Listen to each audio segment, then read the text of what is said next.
Hello, I'm Lisa Kavanaugh, the CEO of MicroStrategies, and I'm excited to be here today with Ed Serafin, our Chief of Security, to talk about a topic that I find fascinating. It's the ever-evolving subject of security. As our lives become more and more digital, both professionally and personally, maintaining an awareness of how our digital worlds can be protected is critical. And we're here to provide some insights as to the current trends in security and things that you should keep in mind as leaders in your organizations to protect your company's valuable assets as well as its brand. Ed recently attended the annual Black Hat and DEF CON conferences. And for those of you who don't know about Black Hat or DEF CON, Black Hat is the most technical and relevant information security event series in the world. And DEF CON is one of the world's largest and most notable hacker conventions. Security professionals gather at both of these events to share ideas and stay in the know about the ever increasing threats to our businesses and our nation. Thank you, Ed, for taking the time to be with us here today. I know cybersecurity is a passion for you and that you've attended Black Hat and DEF CON for many years. Can you give a general sense of what the theme was this year and what the sense or mood, I guess I would say, this year over years prior? Sure. I mean, coming off of a pandemic, a lot more uh, normalcy. Feels like everyone's coming back here. So it was a very, very large conference, really good turnout this year.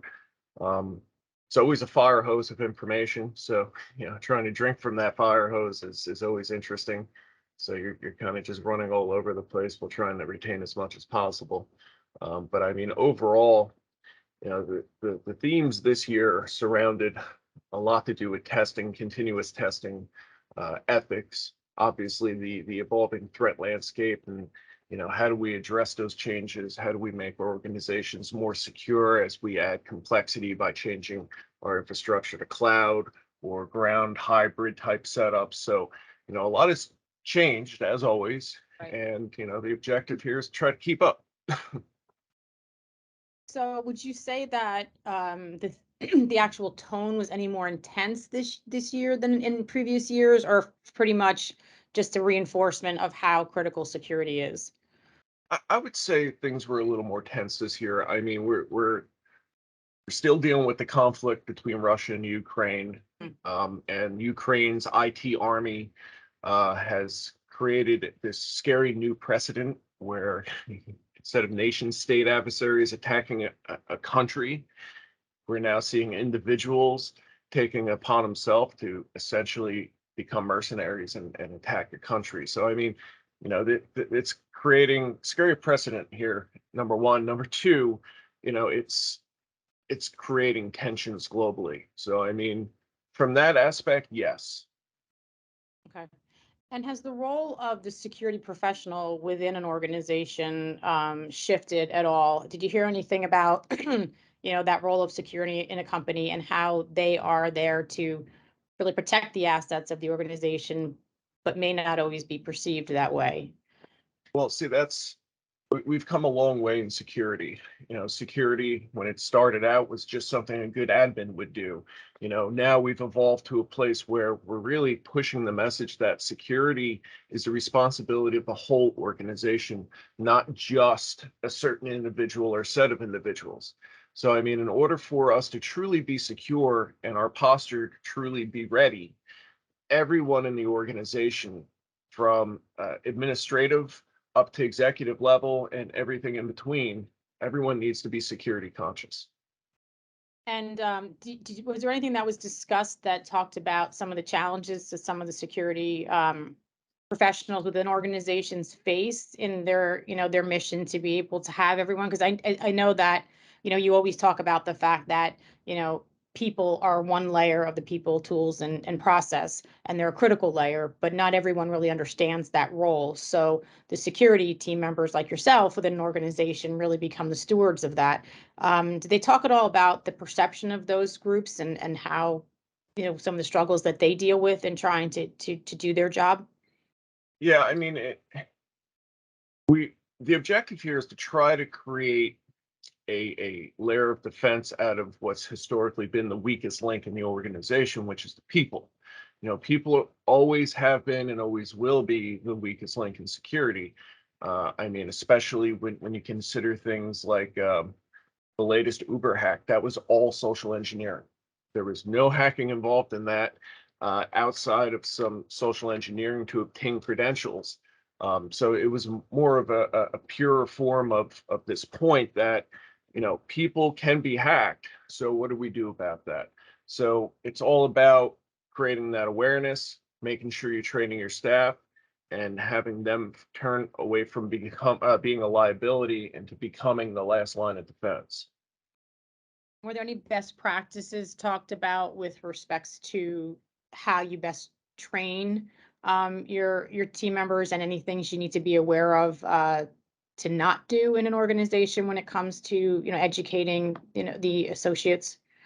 Yeah, I mean, so we conduct very and testing. Testing is a big theme too, because if you're not testing what you're doing, you can't have confidence, and that's something, you know, we could go into in a little bit, but more to the point, we do multiple different types of testing. So we do offensive based testing like phishing awareness campaigns, to basic internal testing to make sure our sensors, for example, are working. But when you're dealing with your user base and specifically targeting your user base for testing, a big message on point this year was ethics. How do we do this ethically?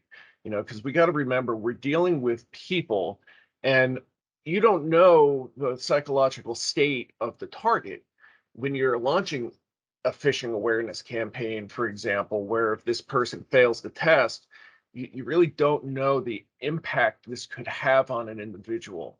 So a big focus this year, especially at DEF CON, was ethics. How do we make sure we're secure, but we're doing this ethically while being mindful of the fact that we're dealing with people, we're dealing with individuals, and everybody's different, you know.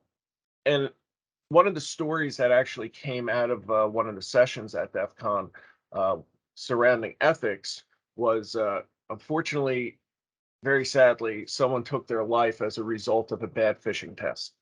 Basically, they failed the phishing assessment, and they ended up taking this home with them.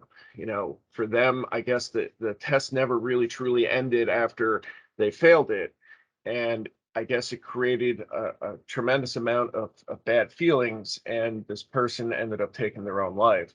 Again, very sadly, because of harsh phishing practices in an organization.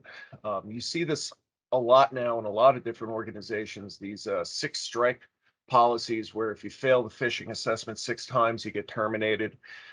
So there's a lot of negative reinforcement behind these tests, and it's now resulted in a death of someone. So it's important to understand, like I said, you're dealing with people. How do we make sure that we're treating our people well while still ensuring that the company's security? Because you can't just like security in general, it's about balancing the equation, not just throwing the ball to any one corner, because by doing that, you create imbalance. And unfortunately, when dealing with people, this could be the end result. So, Yeah, that's definitely, I mean, it's tragic that that happened in an organization. So knowing that people are, a key, component of the trifecta, if you call it, for making sure that organizations are protected well in a balanced way, as you said.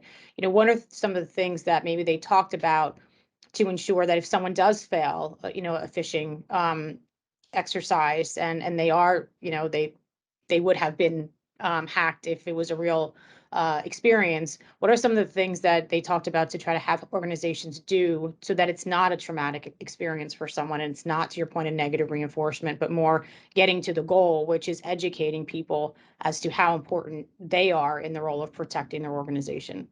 yeah, so a lot of thought goes into these tests, or at least should go into these tests. There's a planning phase here. We don't just indiscriminately launch a test. We really want to try to make a realistic simulation as possible. So what practitioners tend to do is figure out how can I elicit a response. Unfortunately, they go overboard a little bit. There was another situation where an individual was expecting a vacation, a desperately needed vacation, and they received an email saying their vacation was not approved, and to appeal, click this link, and that's how they ended or failed the assessment. That was very predatory, and that created a lot of hard feelings. The objective, like I said, to secure the organization, increase your security posture, but without damaging the employees. Because when you create a negative reinforcement, what you're doing is creating a wall, a barrier. So any security awareness training at that point goes right out the window, because this person feels like they've been lied to, they've been scammed, and that creates a set of hard feelings. So what I thought was really cool of an idea was the debriefing concept. When someone fails, instead of just dumping them into security awareness training, which is not productive at that point, to actually have a debriefing and to make sure that you're folding HR, human resources, into this testing process as well. So this way you could sit down with the individual who failed and actually find out, hey, what happened? You know, we sent you an email, you failed the assessment, so what was going on in your mind? But the point of the debrief is to create a logical end to the assessment. It creates a definitive end. So this way the person walks away, hopefully with minimized hard feelings and more of an awareness, of what happened. Okay.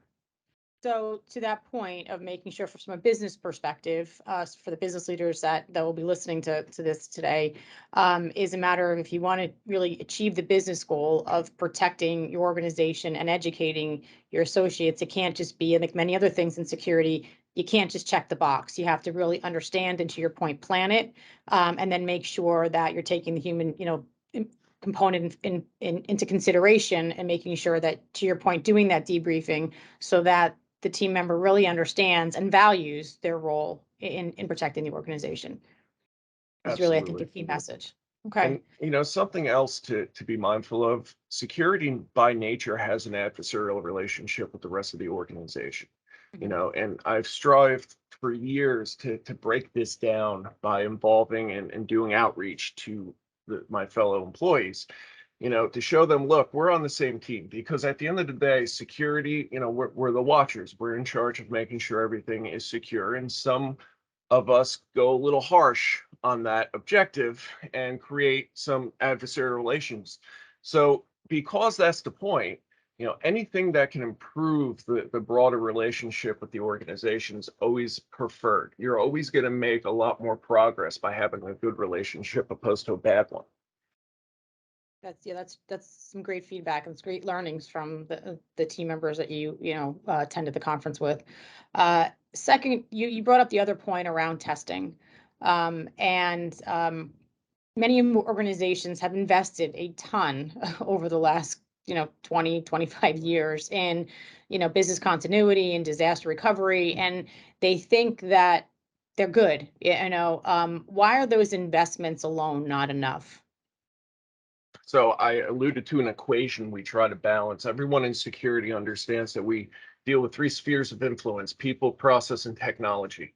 That's the equation that we're always trying to keep in balance, because if it's out of balance, there's security gaps or weaknesses, or at least the potential for them. So the when you just throw the ball into technology and just buy products, you're creating weaknesses in the organization if you don't have the right people with the right skill set, or if you don't have the right procedures and policies in place to empower your people. There's no silver bullet product or service out there that's going to keep you safe, which is why part of this equation is defense in depth, creating overlapping layers of protection. So if one layer fails, which it will, you have a compensating layer in place to hopefully take the brunt of the attack. Now, when it comes down to making investments, the the um, the objective here should be making sure that, number one, you have the people to actually provide the response to the tool.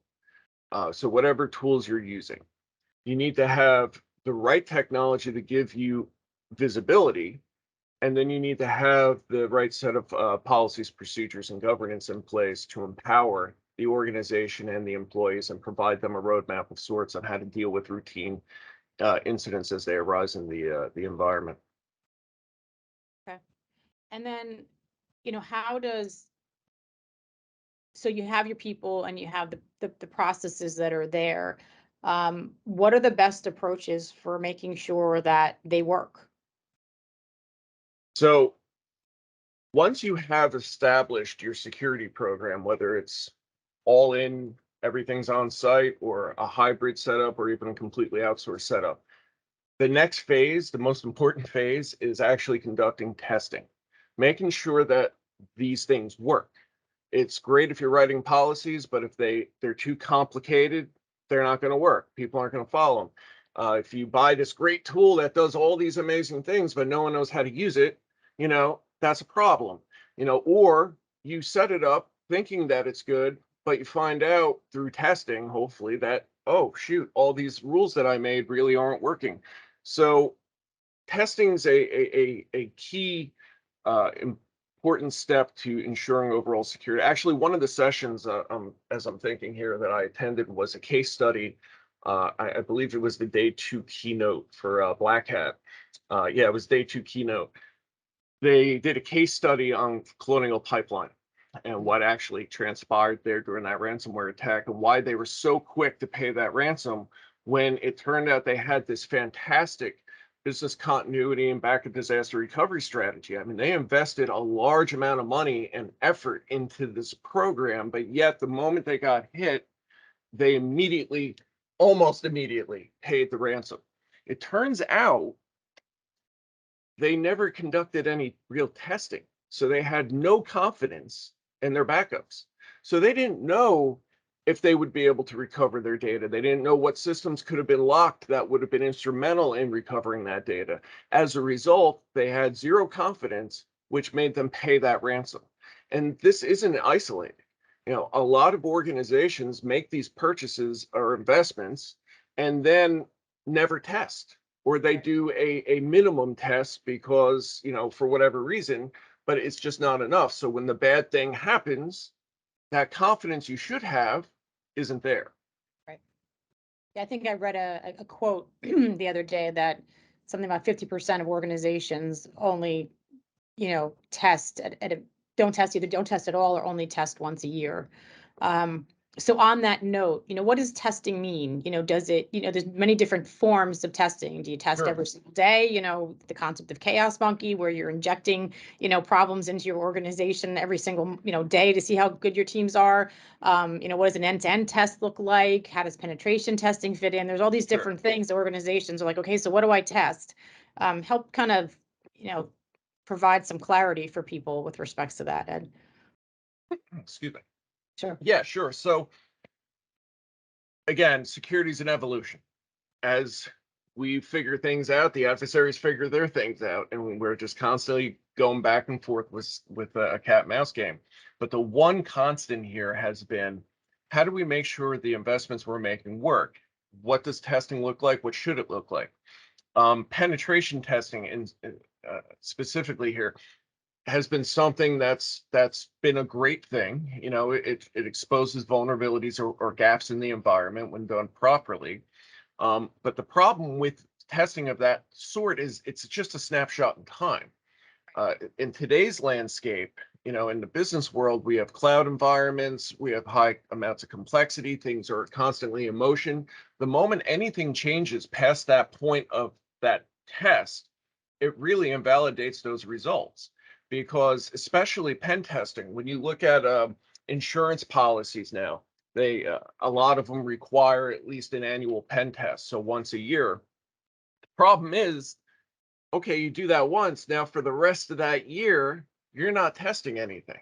So there could be, because of the state of change of an environment, new security threats that everyone's just unaware of, simply because they relied on a snapshot in time pen test.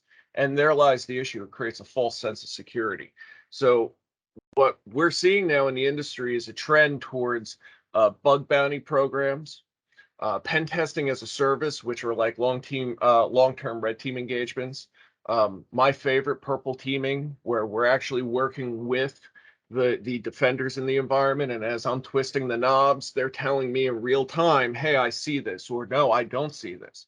And then we can make corrections in real time.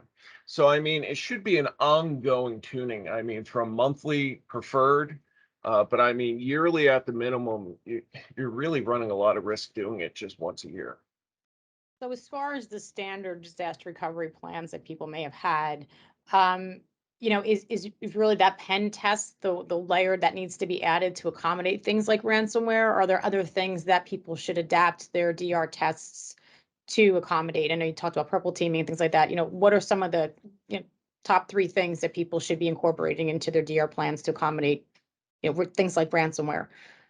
Well, when you're talking DR specifically, the objective there is to make sure that you're testing your backups. The whole point of your disaster recovery should be, how do we recover our data? So, I mean, when you do that, invest that money into whatever it is that you're doing, to perform that task. You need to make sure you're testing that. I mean, full scale testing, knowing that if something bad happens, I know it's going to take this long to recover. I know what procedures I'm going to have to follow to recover it. That is paramount. Pen testing uh, doesn't really fall into disaster recovery. It's more of a preventative thing to identify any potential vulnerabilities in the environment. When it comes down to DR specifically, you want to make sure that your backups are intact, that you're following a good strategy. You're not putting all your eggs in one basket. For example, your backup server isn't sitting with the rest of your servers, in the rack in your environment. So if it gets hit, it all gets hit at once. You want to make sure that you're distributing your backups. So one offsite, one on-site, for example, or one on-site, one in the cloud, something to that effect. Um, you want to make sure that any critical systems, you have network segmentation, preferably micro-segmentation. So this way, if you do have a backup system on site, it's on its own separate network or subnet. The objective here is to create choke points. So if someone gets into the environment or a piece of malware or ransomware gets in, you could actually section off your network granularly to prevent damage. So that's important. And also, obviously, your people, providing them SOPs or standard operating procedures on, these are the steps that we take in the event of a break glass situation. So make sure you got good SOPs, you're doing good backups, your backups are distributed, and making sure that you've got a good network segmentation setup. So this way you could create choke points to buy yourself time or completely stop the problem. Okay, great. And then on top of those key things that you just said, then you layer on some of the security specific things to on an ongoing basis or a level of regularity to make sure that you're getting an awareness as to what's going on in your environment. Is that Yep. fair? Yeah, I mean, preferably your action plan should include a whole host of things. Again, defense in depth, right? Multiple layers. So you're spot on with that. So you want to deal with security awareness training, empower your team, empower your people. You want to do DR testing to make sure your backups are good, so you have confidence in your protocol. You want to have SOPs in place to make sure we know what we're doing when the bad thing happens. And on top of that, we have good networking segmentation and monitoring, because security is all about visibility in the environment. If you can't see your environment, you can't protect your environment. Well, thank you, Ed. We've gone through a wealth of information in this conversation. Security can be such an overwhelming topic for people. Can you maybe just leave, our guests that are going to be listening to this today with one thought that you would want them to walk away with? And I know that's difficult because we talked about a lot, but maybe just one thought that they should just walk away with. With the threat landscape constantly evolving, being where we are today, if I could make one recommendation, I would seek the advice of a trusted partner. At this point, I mean, everybody can't do everything. You might have good security people, you might have good technology, but I mean, at this point, it's always good to reach out to a trusted ally or partner, someone that you could ask questions to get another set of eyes on the problem, someone who could actually run testing for you impartially. You can't see the forest from the trees, right? I think a real solid idea here is to enlist the help of an outside partner, someone who could give you perspective, someone who could maybe answer questions or present ideas that you might be unaware of, but the point is we're all working together to ensure the security of our organizations and each other, because our security actually impacts other people. If our systems get compromised, those systems could be used to attack another company. So by working together and collaborating and enlisting allies and partners, you know, we are all better off. Thank you. So I know we talked, like I said, I know we discussed a great deal for everyone to consider. And we didn't necessarily dig deeply into each topic. If you have any questions or if you'd like more information on any topic, to Ed's point, please reach out to a partner, or MicroStrategies is here as well to be able to help, in any of the questions that you may have, and digging into things like how do you even find an ethical partner and what are some of the questions that you want to ask. We're here to help in any way. Thank you so much. Thank you, Ed, for your time. Thank you, Lisa.